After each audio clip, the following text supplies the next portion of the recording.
오늘의 말씀 예레미야 38장 14절에서 20절 말씀입니다. 시드기야 왕이 사람을 보내어 선지자 예레미야를 여호와의 성전 셋째 문으로 데려오게 하고 왕이 예레미야에게 이르되 내가 네게 한 가지 일을 물으리니 한마디도 내게 숨기지 말라. 내가 이 일을 왕에게 아시게 하여도 왕이 결코 나를 죽이지 아니하시리이까. 가령 내가 왕을 권한다 할지라도 왕이 듣지 아니하시리이다.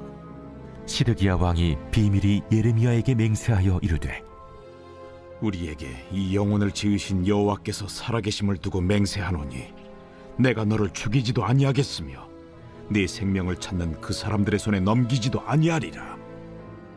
만군의 하나님이신 이스라엘의 하나님 여호와께서 이와 같이 말씀하시되 내가 만일 바벨론의 왕의 고관들에게 항복하면 내 생명이 살겠고 이 성이 불사름을 당하지 아니하겠고 너와 내 가족이 살려니와 내가 만일 나가서 바벨론의 왕의 고관들에게 항복하지 아니하면 이 성이 갈대아인의 손에 넘어가리니 그들이 이 성을 불사를 것이며 너는 그들의 손을 벗어나지 못하리라 하셨나이다. 나는 갈대아인에게 항복한 유다인을 두려워하노라. 염려하건대 갈대아인이 나를 그들의 손에 넘기면 그들이 나를 조롱할까 하노라. 그 무리가 왕을 그들에게 넘기지 아니하리이다. 원하옵나니 내가 왕에게 하려는 바 여호와의 목소리에 순종하소서. 그리하면 왕이 복을 받아 생명을 보존하시리이다.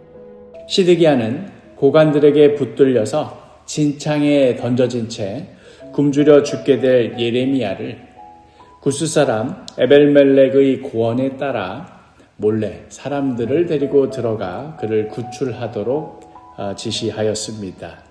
그리하여 예레미야는 당장 죽을 위기에서 벗어나 일단은 왕의 관할 아래에 있는 시위대 뜰에 머물게 됩니다. 그리고는 시드기야가 이 예레미야에게 비밀리에 다가가지요. 오늘 본문 14절 시드기야 왕이 사람을 보내어 선지자 예레미야를 여호와의 성전 셋째 문으로 데려오게 하고 왕이 예레미야에게 이르되 내가 내게 한 가지 일을 물으리니 한마디도 내게 숨기지 말라.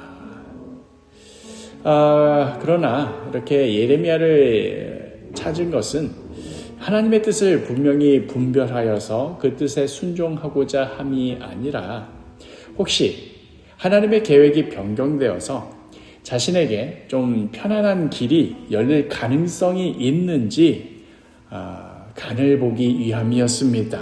여전히 하나님의 뜻은 편함이 없었습니다. 이미 시드기야가 전부터 익히 들어서 알고 있던 그러한 내용이었습니다. 17절과 18절 예레미야가 시드기야에게 이르되 만군의 하나님이신 이스라엘의 하나님 여호와께서 이와 같이 말씀하시되 내가 만일 바벨론의 왕의 고관들에게 항복하면 내 생명이 살겠고 이 성이 불사름을 당하지 아니하겠고 너와 내 가족이 살려니와 내가 만일 나가서 바벨론의 왕의 고관들에게 항복하지 아니하면 이 성이 갈대아인의 손에 넘어가리니 그들이 이 성을 불사를 것이며 너는 그들의 손을 벗어나지 못하리라 하셨나이다. 이것이 처음 듣는 이야기도 아니었고 어쩌면 시드기야 스스로도 이 길 외에는 이제 답이 없구나 하는 것을 충분히 납득했는지도 모르겠습니다.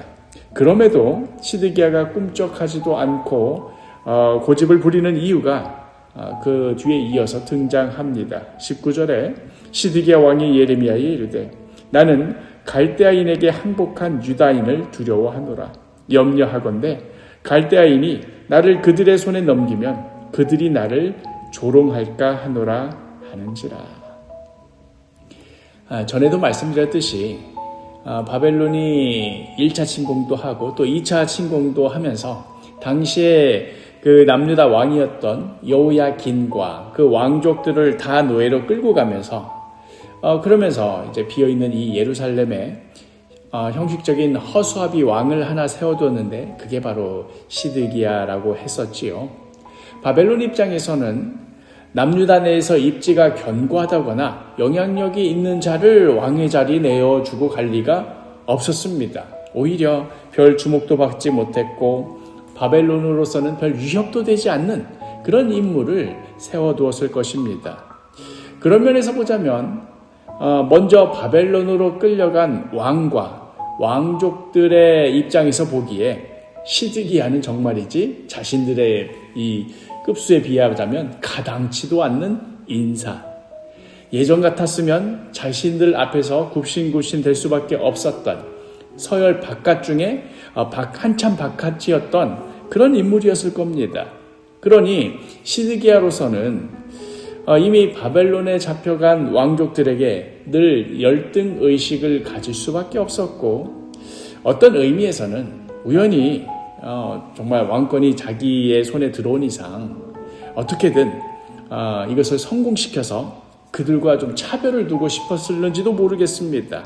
그러나 지금 벌어지고 있는 상황을 보노라니 뭐 이것도 안 되고 저것도 안 되고 심지어는 이제 본인마저도 바벨론에 잡혀가서 먼저 잡혀온 그 왕족들 앞에 내던져지게 생겼으니 이 망신도 이런 망신이 없고 수치도 이런 수치가 없었던 것이지요. 어쩌면 그는 왕이 된 이후에도 자신이 인정받고 있다라는 그런 확신보다도 어떤 끊임없는 열등감과 남들의 시선을 의식하며 살아왔는지도 모르겠습니다. 그러니 시드기야에게 있어서 진짜로 두려운 것은 하나님의 말씀이 아니라 자신의 마음속에 감추어져 있는 이 열등의식, 먼저 잡혀간 왕족들로부터 받게 될 조롱과 비난이었습니다. 그리고 그것이 하나님보다도 더 두려워하는 바로 그것이 그에게 있어서는 하나님의 자리를 대신하는 우상이었던 것입니다. 무엇을 두려워하는가? 하나님보다도 더 두려워하는 것이 무엇인가? 이 질문이 나는 과연 하나님만을 섬기며 예배하는가에 대한 이 또 다른 지표가 될 것입니다. 정작 두려워해야 할, 마땅히 경외해야 할 하나님을 두려워하지 않으니 바벨론에 의해서 멸망당하는 것보다도 이미 바벨론에 잡혀간 그 왕족들이 더 두려웠던 것입니다. 나라가 망해가는데도 지금 자기 백성들이 굶주리며 피폐해져 가는데도 이를 막지 못한 채 계속해서 이러지도 저러지도 못하고 방황하느라 계속해서 골든 타임만을 까먹고 있었던 것입니다. 시드기야의 이 고민은 오늘을 살아가는 우리들에게도 동일한 울림을 줍니다. 사실 사람을 의식하면서 산다는 것, 누군가를 두려워하면서 산다는 건 그 사람은 겁쟁이라서 그래, 용기가 없어서 그래, 단순히 이렇게 우리가 치부할 수 있는 문제는 아니지요. 우리 스스로의 힘으로는 사람의 시선과 평가와 조롱으로부터 자유로워질 수 없다 하는 의미이기도 합니다. 왜냐하면 우리는 끊임없이 누군가에게 인정받고 싶어하고 또 실패한 사람이라 손가락질 받고 싶어하지 않아 하고 무시당하고 싶지도 않기 때문입니다. 그렇기에 아무래도 사람보다도 하나님보다도 사람들의 그 시선을 더 의식하게 되고 더 두려워하게 되고 자꾸만 하나님의 말씀보다 다른 사람들의 어떤 반응과 분위기를 더 의식하며 살아가게 되는 것입니다. 그러나 복음은 바로 그런 우리를 향하여서 이미 하나님께서 예수 그리스도 안에서 우리를 받으시고 사랑하시고 붙들고 계신다 하는 것을 선언합니다. 사람들의 인정으로부터 내 존재를 증명받으려 하지 않아도 되고 사람들의 시선으로 내 가치를 확인받으려 하지 않아도 됩니다. 십자가의 예수 그리스도께서 사람들의 조롱과 수치와 버림받음을 친히 당하셨기 때문입니다. 그러므로 이제 우리는 사람들의 눈치를 따라 흔들리는 삶이 아니라 하나님을 경외하며 하나님의 말씀에 순종하는 삶으로 한 걸음 한 걸음 나아갈 수 있게 된 것입니다. 사랑하는 사도계 식구 여러분, 과연 나는 무엇을 가장 두려워하는가? 혹시 하나님보다도 더 크게 마음을 흔드는 그 어떤 두려움과 염려가 있다면 그것을 정직하게 하나님 앞에 내려놓으시기를 바랍니다. 그리고 우리를 붙드시되 끝까지 붙드시는 사람을 향한 두려움, 사람을 향한 어떤 열등감에서 우리를 구원하여 주시는, 건져내 주시는 예수 그리스도를 바라보며 오직 하나님만을 경외하는 그 믿음의 사람들로 살아가는 복된 하루가 되기를 간절히 축복합니다.